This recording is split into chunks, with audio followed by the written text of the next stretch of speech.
Visiting the 10,000 Islands, Florida is magical for nature lovers and seashell hunters alike, and I have been there many, many times.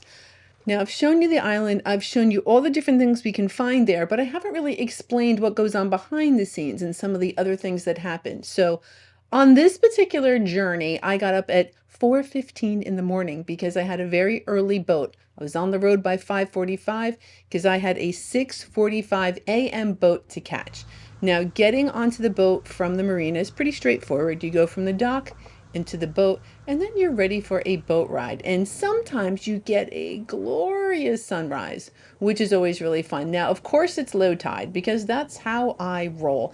And it also happens to be kind of on the warm side today. So I'm not going to be talking too much about freezing my tail off. Gorgeous sunrise, and just the ride out to the islands can be a little chilly, so just consider that depending on the weather.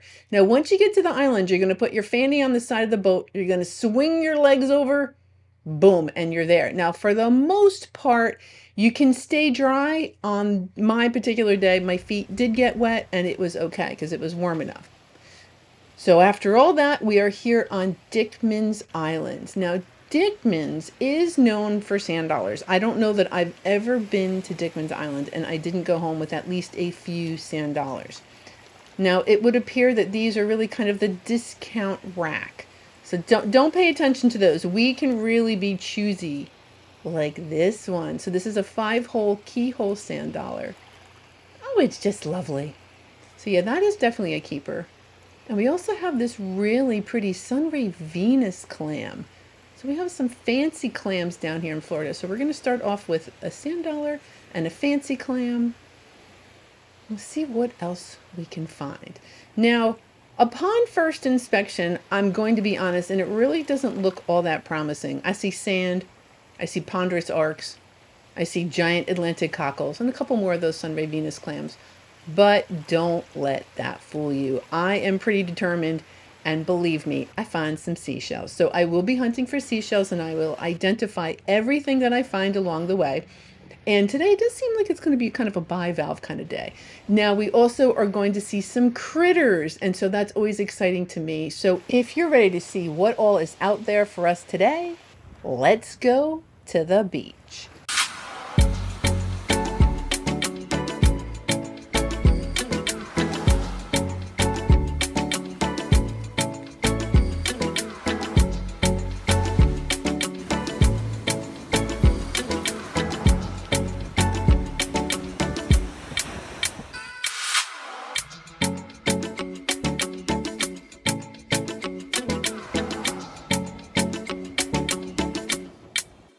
Okay, currently I'm on Dickmans Island. I shot this at the very end of December, so this was a few weeks ago. It was really, really foggy. I was kind of worried that I wasn't going to be able to go out, but as it turns out, it was good enough for the boats to see, so we were able to get here to the island.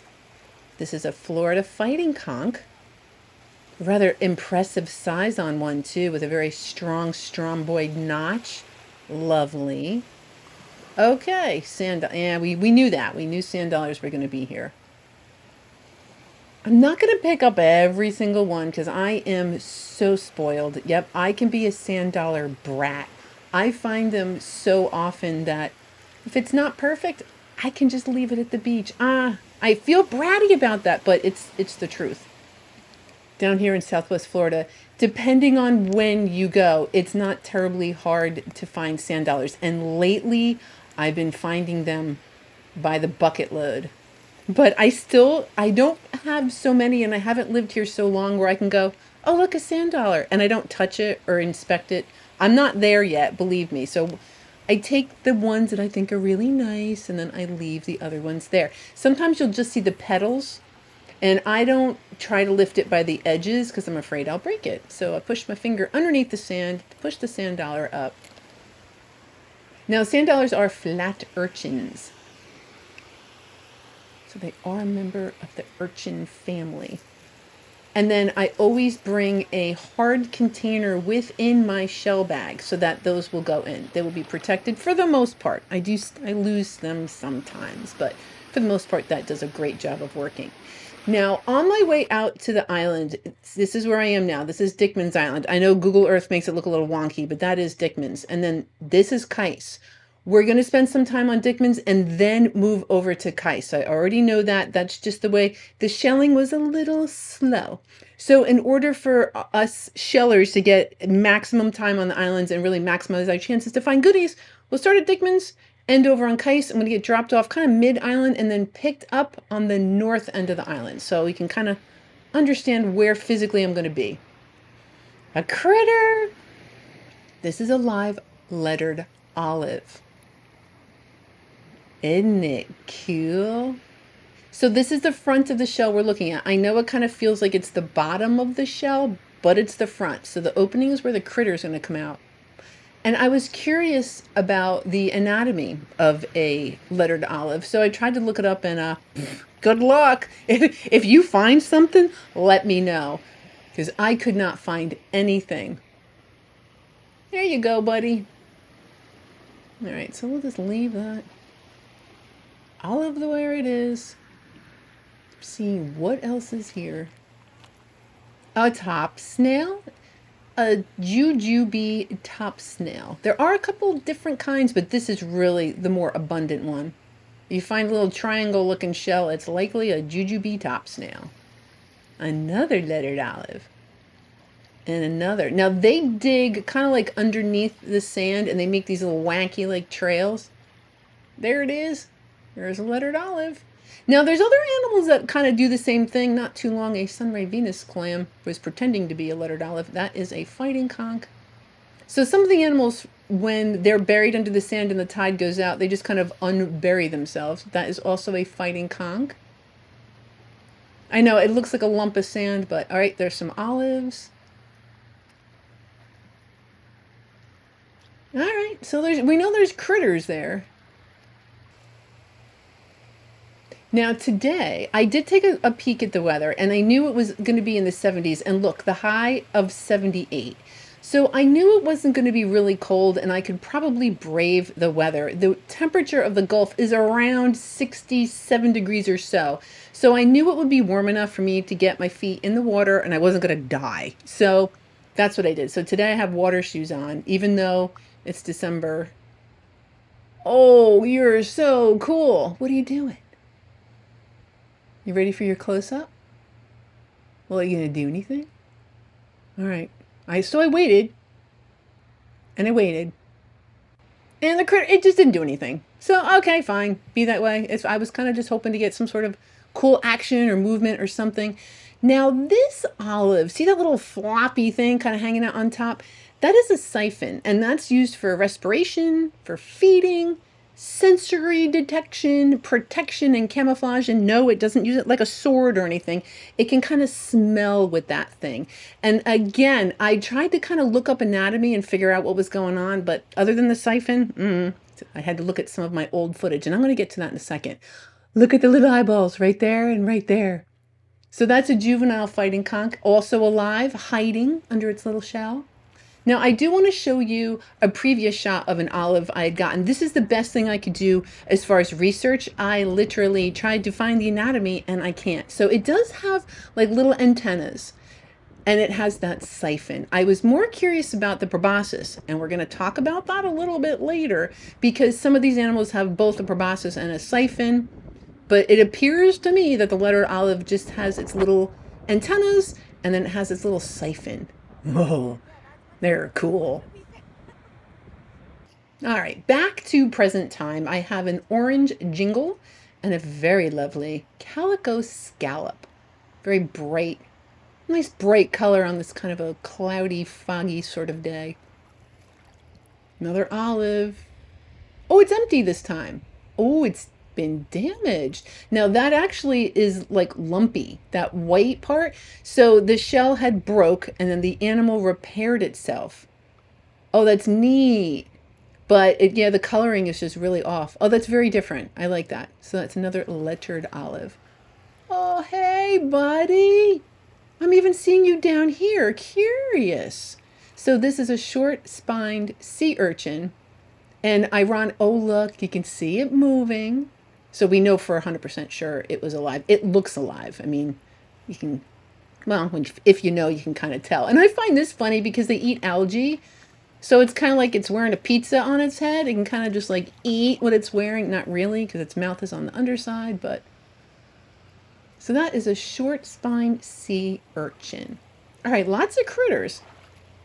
Well, that'll happen at low tide. And sometimes you'll get some garbage too. I'll take that off the island. Are you alive? Oh, this is empty. A banded tulip. Those are very common down in the 10,000 islands. And then I feel like the more north you go up the coast, they become a little less common. Look at that gorgeous shark eye. Look at that like banding on it. Oh, you're pretty. Oh, you're like kind of a false shark eye, little gouge there. You're beautiful though. Love that like caramel almost coloring. Oh, it's so pretty. Shark eye. Gross. So I will take that off, and I always check it to see if anybody's like living on the garbage. I'm a big critter fan. Luckily, nothing's alive on this garbage, and I was reading or doing some research on that great garbage patch out in the ocean, and critters have kind of gotten used to it, and they kind of like live in it. This is a calico scallop. Beautiful, dark, rich color on that. I love the variety. Oh, here's another critter. So this is a juvenile. Oh, see its little eyeballs? Don't be afraid. Don't be. Nothing to be afraid of. So that is a juvenile fighting conch. It's kind of hanging out. So we were talking about the proboscis, and that's what I'm kind of like looking for. It does have a black trunk-like looking thing. And so I looked up, does an elephant have a proboscis? And as a matter of fact, yes, it does. We just call it a trunk. So the fancy name is proboscis, and butterflies will have it. What else? A tapir also has it, if you know what a tapir is. Elephants, but we call them trunks. So kind of interesting. Proboscis. All right, let's see if we can find anybody else.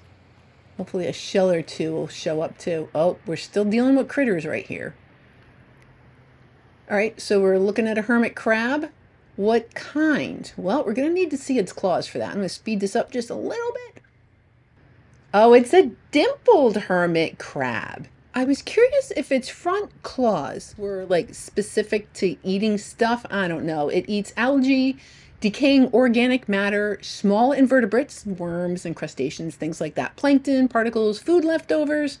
Yeah, basically, I think it's safe to say it's not a very picky eater. It'll kind of just eat whatever. And you know what I find fascinating with these crabs? It's like they're really shy. They don't want to come out. I don't know. It goes in and out, pops in and out. And then all of a sudden, it kind of makes the decision, I'm coming out and I'm staying out. And it's just interesting because they were always flopping back in and out of the shell. Now, you'll notice it's checking me out. It did nothing. I did not get pinched or anything. It's so beautiful. Look at the cool little claws it has by its mouth and its antennas. Oh, they're so neat. So that is a dimpled hermit crab. All right, go off and eat whatever you find, friend. Good luck. And the shell is a banded tulip. Fine choice of shells. And we have a critter. All right, that's a juvenile fighting conch. Anything else? Oh, we're reaching for a broken true tulip. That's fine. All right, well, pays to check it out. Sometimes it's a bust and sometimes it's something awesome. So this is a calico scallop. Now, I've seen these before, but that little sunburst pattern, has it always had 4? I thought it was 3. Or maybe I just wasn't paying attention. Those 4 little bursts. Beautiful. Okay, so I'm right at the water's edge. Oh, you know, this is looking very, very Wenzel trappy. What's here? All right, a chunk of shell. That is a lace murex. It's been here a long time. But it's more like crushed up stuff when I get down there. Yeah. See slipper. Oh, here's a lace murex. Yeah, that is a fine looking shell. Kind of blended right in. So it looks mostly like crushed things. A little transverse arc here and there. Okay, a lightning whelk. Empty. Okay. But no tinies, I guess is my point. Is I was wondering if there's going to be any little shells, but this is really more crushed up stuff with the larger shell kind of dotted in there. All right, let's go rinse these off. Let's see what these look like. We'll see that lace murex. Lovely. Oh yeah, that's fabulous. It's rather lacy too. All right, and a little jingle kind of stuck in the opening of that lightning walk. Delightful. Delightful pair. All right, here's another one of those calico scallops with that burst, and there's 4. Maybe I just never noticed. Okay, pen shells. They like to hang out with the horse conchs, but today it's all pen shells. And I was just kind of admiring the fog, because it feels like once it's way out there in the water, it's fog from water to sky, and then over land it feels like it's lifted a little bit.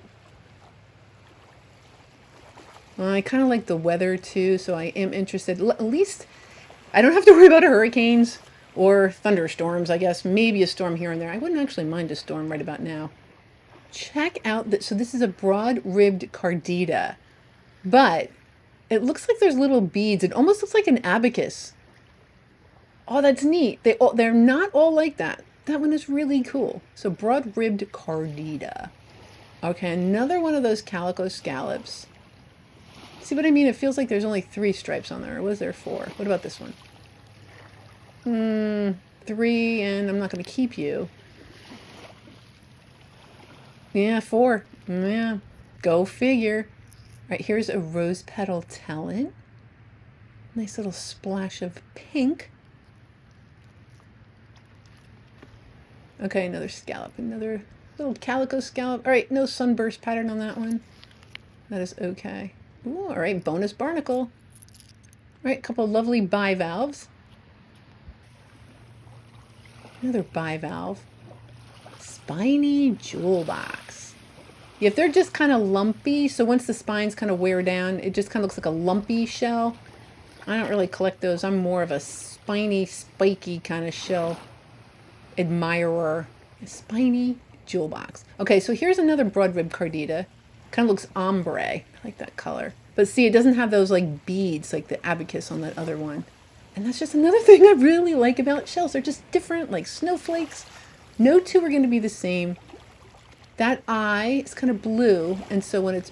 All right, that is a true shark eye. So we call that a Paul Newman shark eye. It's got that blue in the middle. Fighting conch. A juvenile, not an adult. Oh, but I like the way the knobs are just kind of sitting. Yeah. Broad-ribbed cardita, shark eye, and a fighting conch. Colorful moon snail, or gaudy nautica. You get to choose what you call it. I love those shells. Hopefully there'll be more of them over on Kice. Oh, look at that, a limpet. And it's got great, nice, strong coloring on it. Very cool. So that's a cayenne keyhole limpet. Very fancy name. Oh, it's pretty. It's one of the more prettier ones I've found. Very nice. All right, we have a Florida prickly cockle here and another one of those Yeah, we'll just leave that there. Fine. It was a piece of alphabet cone. What's this? Okay, another top snail. So as I was saying, there was a Florida prickly cockle, a calico scallop, and now we have a little top snail. No alphabet cone. Womp womp. That's okay. You never know. Maybe we'll find one today. Because that is an auger with nothing in it. That's the plan, is to make sure there's no critter. Looks like there's some sand in there. And sand typically is good because the hermit crabs will vacate the sand. So if there's sand in there, there's not going to be any other animals. All right, so that's another one of those like burst pattern 4 again. Burst pattern calico scallops. Okay, interesting. Why did I think there was only 3 of those lines? So I did what I could over on Dickmans, and it's time. Yep, we're leaving. We're heading over to Kice. And I mentioned earlier, we're kind of going to get dropped off mid-island. So gonna get wet. I'm going to say I've gotten the water. It was probably a little below my knees. So if I had had my boots on, I don't know, I guess I just would have gotten wet. because I sure as heck wasn't going to stay on the boat. So now I'm on Kice Island. Still foggy, still looking for seashells. A little stumpier over here. If you end up on Kice, or if you go to Kice, please wear shoes and protect your toes. I stubbed my toes at least 4 times when I mean, you can't help it. There's just these little like stumps everywhere. So I've been over here for a minute. Didn't really find much other than this kind of slimy looking lace murex. Not to worry, the slime will be taken care with bleach, but not very productive quite yet. Oh, what about now? Ugh. No, not yet. Just a piece. No, that's okay. Kind of keeps me sharp, keeps your skills intact when you even find the pieces. And it's like shells everywhere, but none I want to collect.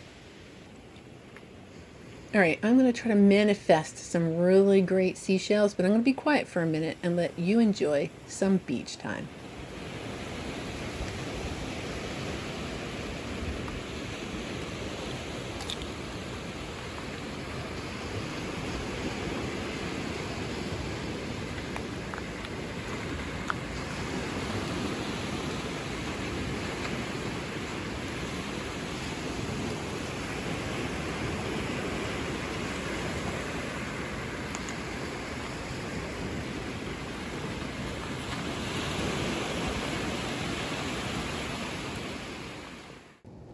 Okay, a juvenile fighting conch. Delightful. I love that they're so different than the adults. So the metamorphosis that happens with that particular shell is just amazing. All right, lots of pen shells, lots of crushed things. Okay, we have something intact and pinkish, purple, or orange rather, a rough scallop. All right, that was all about the color. Okay, a little texture. Yeah, I'm gonna pass. Yeah, brat. I know, I'm a brat. Okay, there's a Florida prickly cockle. I'm actually gonna keep that. Yeah. All right, we have a lightning whelk. Yeah, keep that too. That's a keeper. So rough scallop, Florida prickly cockle, and a lightning whelk. Aren't you neat? So it's a little misshapen. It's kind of weird, but this is a Gulf oyster drill. Kind of looks a little goofy. Isn't that pretty though? Almost has like a lavender color. Beautiful. Okay, lightning whelk. That is not going home with me. We're going to find you a little puddle, friend. Okay, sorry. I'm sorry, lightning whelk. Here you go.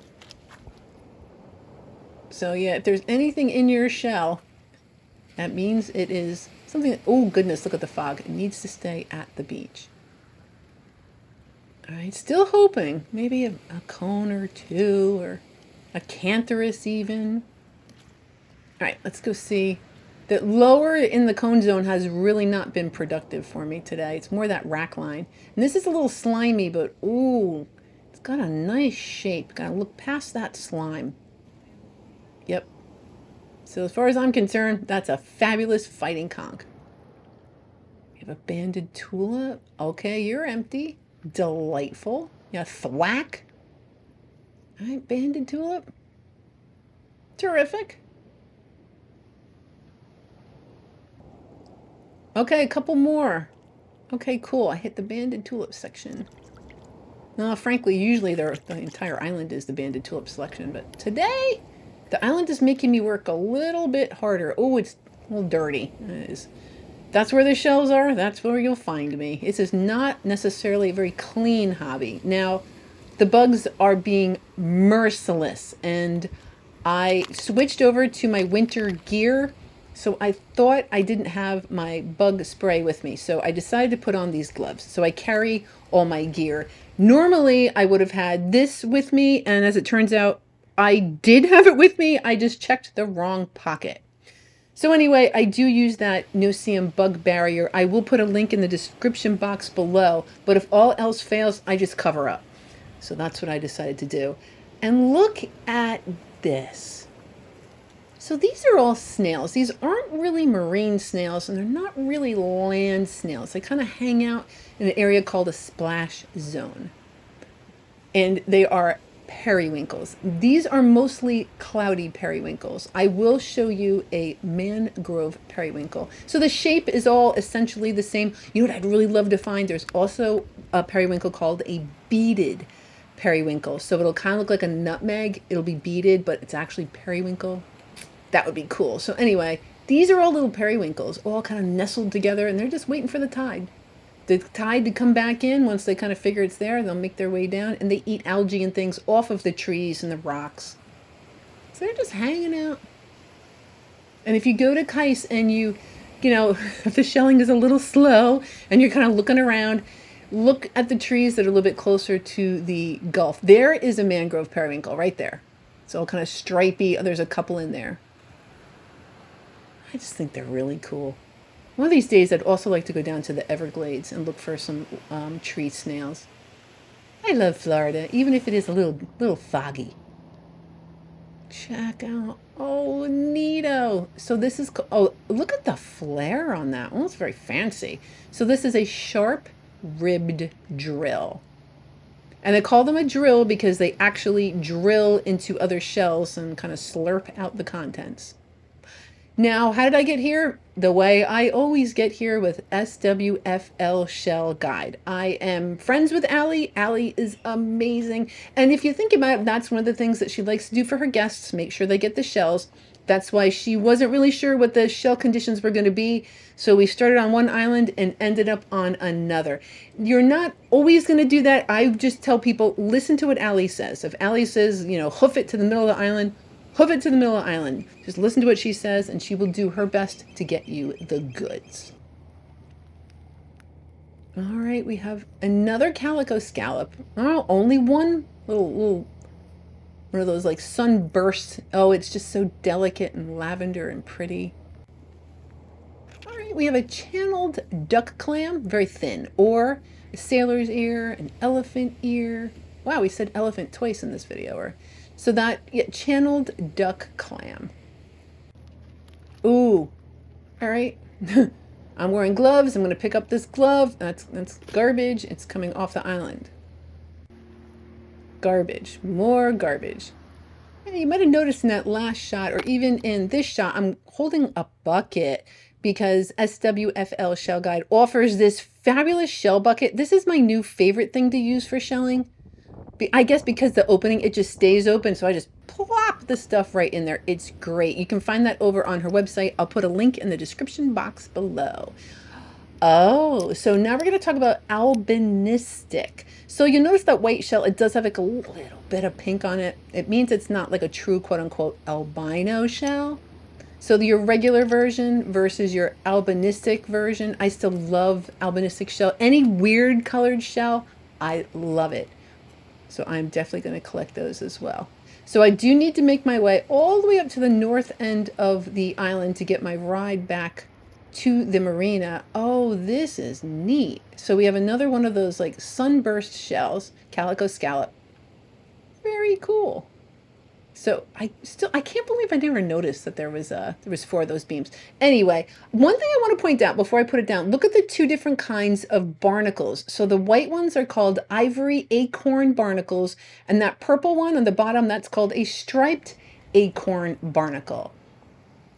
And that is a true albino. You see, all white. Oh, it's gorgeous.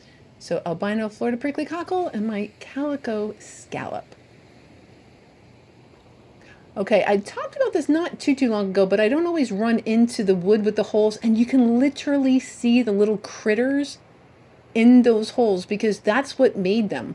Little creatures bury themselves in them, and according to the Sanibel Shell Museum, in this area we have Atlantic mud piddocks, wedge piddocks, and striate piddocks, or false angel wings, the Atlantic mud piddock. Isn't that crazy? And they live there. And then this wood previously had been submerged in water. So it would just hang out in the wood, kind of filter feed. Now I had found this, again, this was from Lover's Key, and I extracted one of those little weird things. That is a striate piddock. Weird, right? Why do you do that? Who knows? And then garbage. So this particular garbage I got off the islands, but I didn't bring it home with me. So it's kind of just goodwill. It is what it is. And you'll see in a minute because I weigh all the garbage I take off the islands. This is an apple murex. It's got a little bit of beach stuff, but on a snow day like today, you're coming home with me. And the last seashell of the day is going to be this nutmeg. All right, that works. It's a swell little shell. It's not a flat or an alphabet cone, but I'll take it. Now, when you're going to get back onto the boat, same deal. You're going to put your fanny right on the edge of the boat, swing your legs over, and that's it. That's how you embark and disembark and get to these islands. So depending on the weather, you may want to wear boots or, depending on how whiny you are about being cold. I'm very, very whiny about it. So I do take precautions to make sure that I am warm. But it was, as always, a great day to be out there. As far as I'm concerned, there's no such thing as a bad shelling day. Garbage. I did take a little bit of garbage, 9.8 ounces, which means in total, I've removed a little over 71 pounds of garbage from our beaches. Look at all the goodies too. So on a slow day, sand dollars, one of them broke. So I'm just showing you the dove there. These are all the calico scallops I collected. We have some Florida fighting conchs in there, that channel duck clam, some sunray Venus clams, apple murex, rose petal talon, one nutmeg, a dusky cone, yellow prickly cockle, the giant Atlantic cockle, the lightning whelks, banded tulips, top snails. There's some seraph and augur, the Florida prickly cockles, including the albino and the albinistic one, some lettered olives, a rough scallop, the broad-ribbed carditas, the spiny jewel boxes. Then there was lace murex and that little slimy one. There was a bunch of those drills. And then slide up there, we've got those colorful moon snails. Then my favorites today were those moon snails, the scallops, that limpet, and then the two drills, the sharp rib drill and the Gulf oyster drill. It kind of felt like a slow day, but there was a lot of stuff on that board. Patreons, thank you so, so very much for choosing to support me. I don't know that I'd be able to do this without you. So just from the bottom of my heart, thank you. And everybody else, please know I do appreciate everybody that comes and spends their time with me for about a half hour every Sunday. Next week, we are headed to another island. We're going to Cayo Costa. Haven't been there in a little while, so we're going to check that out. I hope until then you are well, warm, and okay, and I'll see you again next Sunday.